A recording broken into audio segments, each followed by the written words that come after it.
What is the scariest story you know to be completely true? Guy I used to work with was murdered and dismembered by his crime partner, who was caught just nonchalantly driving his vehicle around town. A couple years before, I had a conversation with him, the murder victim, about concealed carry licenses and how that would work inside a workplace. And he told me the story about his ex-wife was plotting to kill him, and how he'd worked out carrying a gun on campus with security, only to be murdered and dismembered by someone else a couple years later. My cousin picked up a hitchhiker about 20 years ago.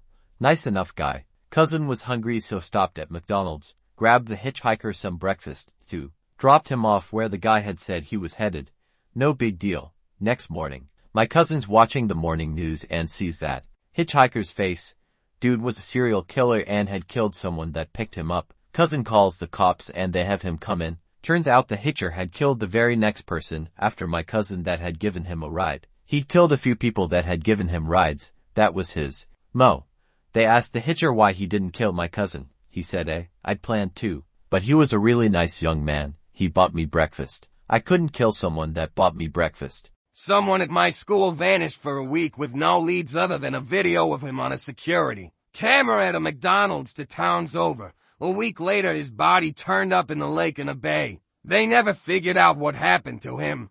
My childhood friends took over a gas plant in Algeria, held the workers hostage, and then killed 37 people and themselves. Link. I was hiking down from doing 2 weeks of trail work in Colorado a few summers ago. A guy hiking up stopped to chat with us about our work and asked if we had seen anyone make the summit while we were up there. We told him that the first summit of the season had been done a few days prior and wished him luck. A friend of mine hiked in that area the next day and there was a helicopter circling around. The guy had taken the wrong gully back down and died.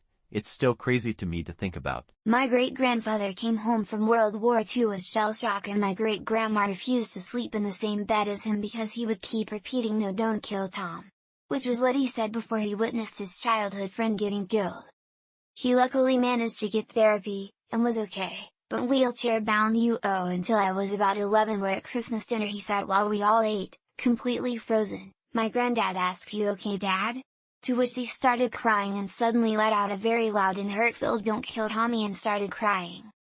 It's not scary, but it freaked me out. Frown. My father's ship sank in the North Atlantic. Most of his shipmates, including the friend he enlisted with, died of exposure while awaiting rescue. The bodies remained in the lifeboat.